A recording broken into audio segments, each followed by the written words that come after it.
Hello সকলকে, সবাই কেমন আছো? আজকে আমি রান্না করব দেশি মাশরুম। কালকে হঠাৎ করেই বাবা বাজার থেকে নিয়ে চলে এসেছে। আমি এখানে পেঁয়াজ, লঙ্কা, টমেটো, ক্যাপসিকাম কেটে নিয়েছি। মাশরুমটা ভালো করে জলে ধুয়ে কেটে নিয়েছি।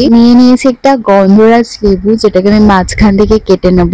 রান্না করতে করতে আমার খিদে পেয়ে গেছে, সেই জন্য আমি একটু চানাচুর মুড়ি খেয়ে নিচ্ছি। ইতিমধ্যে সূচনা আমার থেকে ব্ল্যাক পলিশের এই ঝুমকোটা আর এই চামচটা অর্ডার দিয়েছে। মাশরুম গুলোকে আমি 5 মিনিটের জন্য সিদ্ধ করে নিচ্ছি। প্রথমেই কড়াইতে তেল দিয়ে তেলটা গরম হয়ে আসলে গোটা জিরে, পেঁয়াজটা লাল লাল করে ভাজা হয়ে আসলে টমেটো কুচি, ক্যাপসিকাম কুচি, আদা রসুন বাটা, গরম মশলা, ধনে গুঁড়ো, সোয়া সস, টমেটো কেচাপ, স্বাদ মতো নুন, হলুদ, লেবুর রস, কাঁচা লঙ্কা, তারপর ক্যাপসিকামটা দিয়ে ভালো করে কষিয়ে নিয়েছি। রেডি হয়ে গেছে মাশরুম কষা। এবার এটাকে খেয়ে দেখবো। মা চিকেনটা রান্না করেছিল। চিকেন আর মাশরুম দুটো একসাথে নিয়ে বসে পড়েছি খেতে। মাশরুমটা খেতে ভালোই হয়েছিল, বাট আমি লেবুটা একটু বেশি দিয়ে ফেলেছিলাম, সে কারণে একটু বেশি টক হয়ে গেছিল। আমি এখন রেডি হয়ে গেছি। আজকের লুকটা কেমন লাগছে অবশ্যই আমাকে কমেন্ট করে জানিও তোমরা। আজকে আমার সাথে আমার মা আর বাবা ঘুরতে যাবে। এটা হচ্ছে আমাদের ক্লাব। এই হাটটা আমার বানানো। আমার বিজনেসের কিছু নন পেড এমপ্লয়ি রয়েছে, তার মধ্যে আমার বাবা হচ্ছে একজন। আমি জানি না এরা এত ভালোবাসা কোথায় রাখে। এদের মধ্যে ঝগড়া ভালোবাসা দুটো ইকুয়ালি রয়েছে।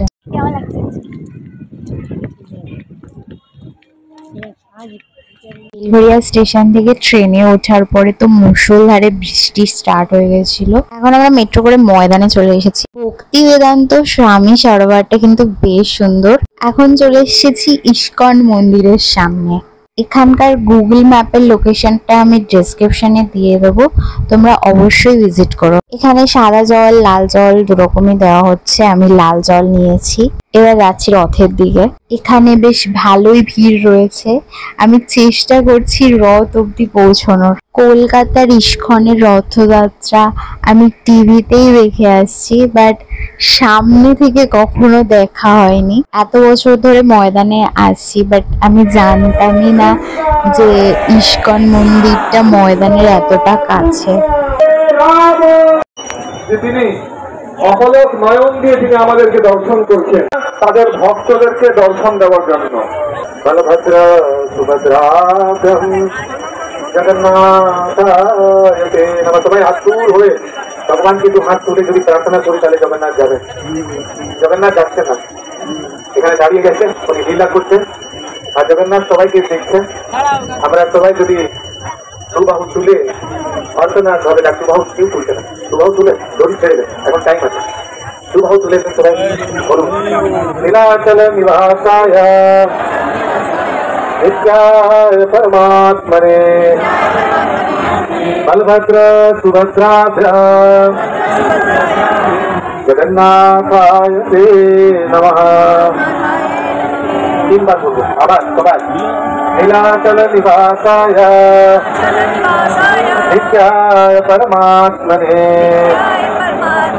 বলভদ্র সুভদ্রাভ্যাম জগন্নাথায় তে নমঃ। আরেকবার নীলাচল নিবাসায় নিত্যায় পরমাত্মনে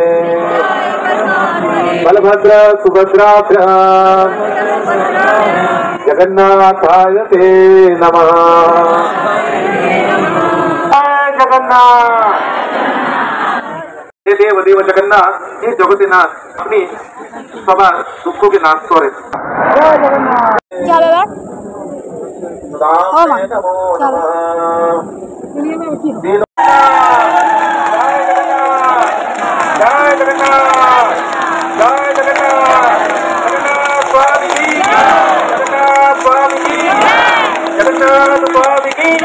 এই ভিড়ের মধ্যে আমার বাবা হারিয়ে গেছে। ফোন করছি, ফোনও ধরছে না।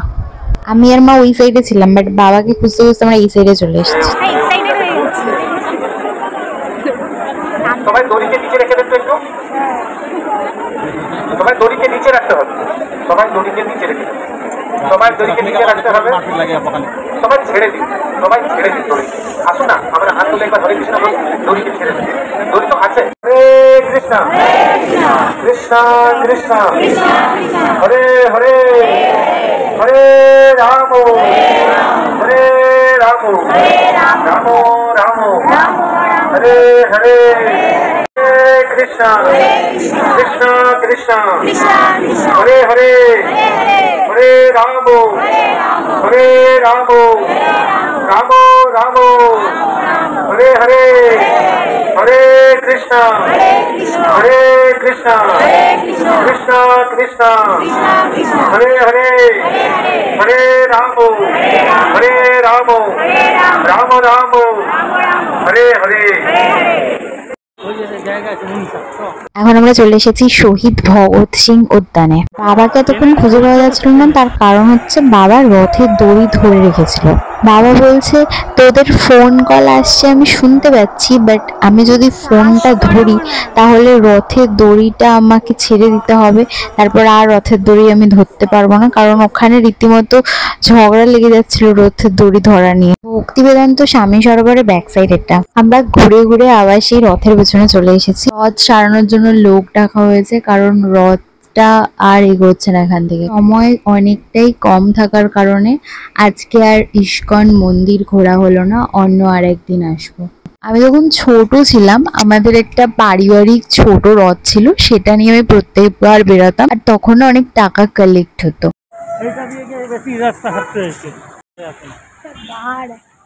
আর আমার পিসি কি করতো, বলতো যে টাকাগুলো আমাকে দিয়ে দে, তোকে আমি কোল্ড ড্রিঙ্কস হ্যানা ত্যানা খাওয়াবো বলে টাকাগুলো নিয়ে নিত, আলটিমেটলি কিছু খাওয়াতো না। এরকম প্রত্যেক বছরই হতো, আর আমি ছোট ছিলাম, ভীষণই হাদা ছিলাম, এখনো আছি অনেকটা, তো আমি সব টাকা দিয়ে দিতাম। এখন আমরা চলে এসেছি বেলঘড়িয়া স্টেশনে, আর আমার মা গেছে লেবু কিনতে। এই ক্লাবে আজকে রথের প্রতিযোগিতা রাখা হয়েছে, প্রচুর খুদে তাদের রথ সাজিয়ে কিন্তু এখানে হাজির হয়েছে। খুব সুন্দর করে তারা রথগুলোকে সাজিয়েছে। আজকে আকাশটা কিন্তু সেরা লাগছে। আমাদের ক্লাবেও সবাই রথ নিয়ে হাজির হয়ে গেছে। আমার বাবা এখানে শুরু করে দিয়েছে পাঁপড় ভাজা। রথের দিন কিন্তু পাঁপড় ভাজা খাওয়াটা মাস্ট। তোমরা খেয়েছো?